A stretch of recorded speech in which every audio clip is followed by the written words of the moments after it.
जन्म कुंडली के द्वारा जातक का भविष्य या वर्तमान ही नहीं बताया जा सकता, उसका पास्ट लाइफ भी आप बता पाने में सक्षम होते हैं। पास्ट लाइफ यदि आपको किसी व्यक्ति का देखना है, आपको देखना है कि पास्ट लाइफ में उसने कौन सी जिम्मेदारियां अधूरी छोड़ी हैं जो उसको इस जन्म में आकर के पूरी करनी है। तो सर्वप्रथम आप कुंडली के 12 भाव में केतु की स्थिति देखेंगे। केतु कहाँ जाकर बैठा है। केतु यदि लग्न में बैठा हो, प्रथम भाव में बैठा हो, तो प्रथम भाव सेल्फ होता है, सेल्फ का होता है। सेल्फ डिजायर्स, सेल्फ ड्रीम्स आपने अधूरी छोड़ी है अपने पास्ट लाइफ में, जो आपको इस जन्म में पूरी करनी है। सेकंड हाउस धन का होता है, सेकंड हाउस परिवार का होता है, सेकंड हाउस ससुराल का होता है। तो पास्ट लाइफ में आप इनसे जुड़ी हुई कुछ जिम्मेदारियां छोड़कर इस जीवन में आ गए हैं, जो इस जीवन में आपको पूरी करनी है। सेकंड हाउस में यदि केतु है तो पारिवारिक कई जिम्मेदारियां आपको निभानी पड़ेंगी इस जीवन में। थर्ड हाउस भाई बहन का घर, थर्ड हाउस पराक्रम का घर। यदि थर्ड हाउस में केतु है, इसका अर्थ होता है कि भाई बहन से जुड़ी हुई कुछ जिम्मेदारियां अधूरी रह गई हैं, वो आपको पूरी करनी है इस जीवन में। फोर्थ हाउस माता का घर, भूमि का घर, वाहन का घर, सुख का घर, जमीन का घर। तो माता से जुड़ी हुई जिम्मेदारियां, भूमि वाहन से जुड़ी हुई जिम्मेदारियां, अपने सुख से जुड़ी हुई कुछ जिम्मेदारियां आप पास्ट लाइफ में अधूरी छोड़ आए हैं। यदि केतु चतुर्थ भाव में है तो इस जीवन में वहीं से आपकी जिम्मेदारियां कैरी फॉरवर्ड होंगी। फिफ्थ हाउस संतान का घर, एजुकेशन हाउस,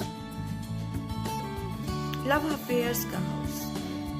यदि वहां केतु विराजमान है आपकी कुंडली में, इसका अर्थ है कि वहां से जुड़ी हुई कुछ जिम्मेदारियां आपको पूरी करनी है जो अधूरी रह गई थी आपके पास्ट लाइफ में। छठा घर शत्रु का घर, रोग का घर, मामा का घर। यदि केतु वहां पे बैठे हैं, इसका अर्थ है कि शत्रुओं से जुड़ी हुई कुछ जिम्मेदारियां, कुछ शत्रुता आप पास्ट लाइफ में अधूरी छोड़ आए हैं जो आपको पूरी करनी है। Seventh house partner house. यदि केतु यहाँ बैठे हैं, इसका अर्थ है कि पास्ट लाइफ में अपने साथी, अपने पार्टनर की कुछ जिम्मेदारियां आप छोड़ आए हैं जो इस लाइफ में कैरी फॉरवर्ड होंगी आपके। एट हाउस आयु का घर, पुरातत्व का घर, मृत्यु का घर भी। यहाँ बैठे हैं यदि केतु आपके, इसका अर्थ है कि आपने अपनी आयु पूर्ण प्राप्त नहीं की, चाहे किसी भी कारण से पास्ट लाइफ में, जो आयु आप इस लाइफ में कैरी फॉरवर्ड करके लेके आए हैं। नाइन्थ हाउस धर्म का घर। धार्मिक कई जिम्मेदारियां पास्ट लाइफ में आपकी अधूरी रह गई हैं जो आप इस जन्म में पूरी करेंगे। टेंथ हाउस पिता का घर, अर्थात पिता से जुड़ी हुई कुछ जिम्मेदारियां आप छोड़ आए हैं। यदि केतु टेंथ हाउस में है तो पिता से जुड़ी हुई काफ़ी जिम्मेदारियां आप इस जीवन में पूरी करेंगे। ये जिम्मेदारियां आपकी कैरी फॉरवर्ड होती हैं इस लाइफ में। 11th हाउस आय का घर। आय से जुड़ी हुई कुछ बातें, कुछ जिम्मेदारियां, कुछ काम, कुछ कार्य आप अधूरे छोड़ आए हैं जो इस जीवन में आप पूर्ण करेंगे। 12th हाउस मोक्ष का घर, रहस्य का घर।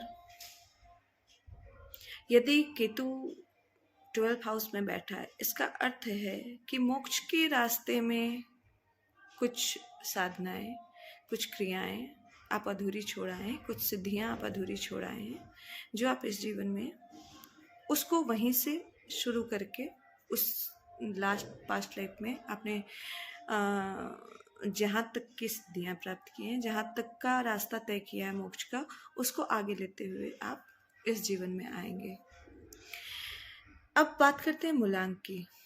यदि आपका जन्म तारीख 7 है, 16 है या 25 है तो आपका मूलांक 7 होता है। यदि आपका मूलांक 7 है तो 7वें मूलांक के स्वामी केतु होते हैं।